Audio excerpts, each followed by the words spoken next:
Saya ambil dua contoh dalam Al-Quran. Dalam Al-Quran, contohnya, Allah menyebutkan tentang Maryam. Maryam, ibunya Nabi Isa alaihissalam. Allah sebutkan dalam surah Ali Imran. Disebutkan, kullama dakhala 'alaiha Zakaria al-mihraba wajada 'indaha rizqa.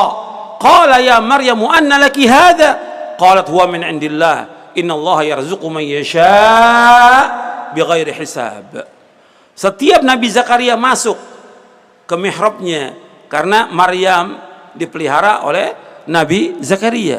Zakaria waktu itu belum punya anak, alaihi salatu wassalam, sampai umur yang tua sekali Nabi Zakaria.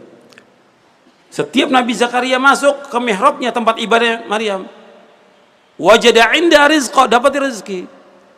Qal ya Maryam anna laki hada? Wahai Maryam, dari mana rezeki ini? Qalat huwa min indillah, ini dari Allah. Innallaha yarzuqu man yasha' bighairi hisab. Allah memberikan rezeki bagi siapa yang Allah kehendaki tanpa hisab. Dengan ibadah kepada Allah didatangkan rezeki oleh Allah Ta'ala. Antum harus yakin itu, bahwa kita beriman kepada Allah. Allah menyuruh kita untuk ibadah. Kita ikhtiar, sekedarnya ikhtiar, tapi rezeki pasti dikasih oleh Allah. Karena ketika anak itu berumur 120 hari dalam perut ibunya, Allah sudah tetapkan. Tetapkan apanya? Rezekinya. Tetapkan ajalnya. Tetapkan bahagia dan celakanya dia. Sudah tetapkan ketika dia berumur 120 hari di perut ibunya dalam kandungan. Harus yakin kita.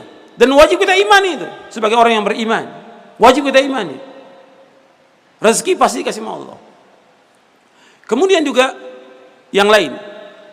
Setelah kejadian seperti ini, Nabi Zakaria melihat ini Allah memberikan kepada Maryam rezeki, maka Allah insya Allah akan memberikan juga aku rezeki.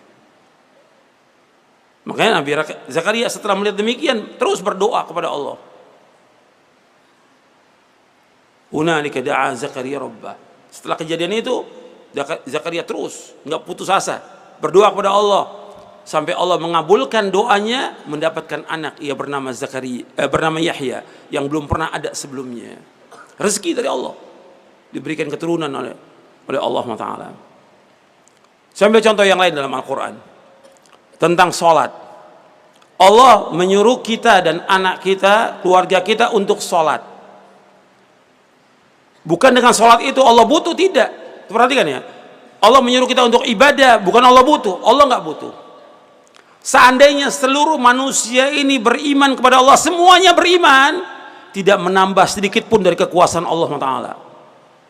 Seandainya manusia semuanya, dari yang pertama sampai yang terakhir, dari jin yang pertama sampai terakhir, semuanya kufur kepada Allah, nggak mengurangi kekuasaan Allah sedikit pun juga.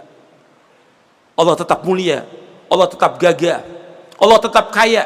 Ada orang menyembah Allah atau tidak, mulia. Itu harus kita ingat itu.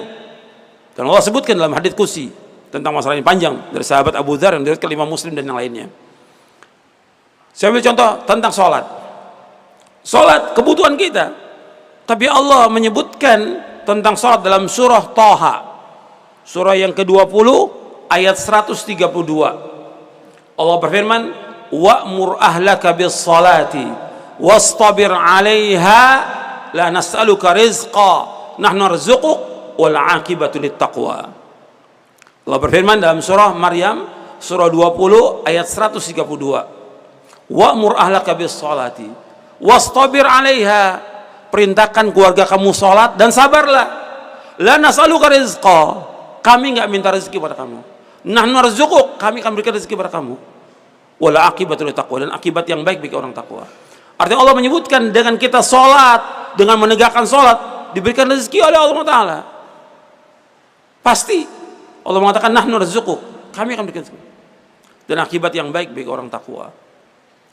Artinya kita wajib melaksanakan ibadah ini semuanya karena Allah. Dan kita sudah paham bahwa syarat ibadah itu berapa? Syarat ibadah berapa? Dua. Yang pertama ikhlas, yang kedua ittiba. Kita laksanakan ibadah itu dengan ikhlas semata-mata karena Allah. Yang kedua yaitu kita mengikuti contoh Nabi Muhammad sallallahu alaihi wa ala alihi wasallam.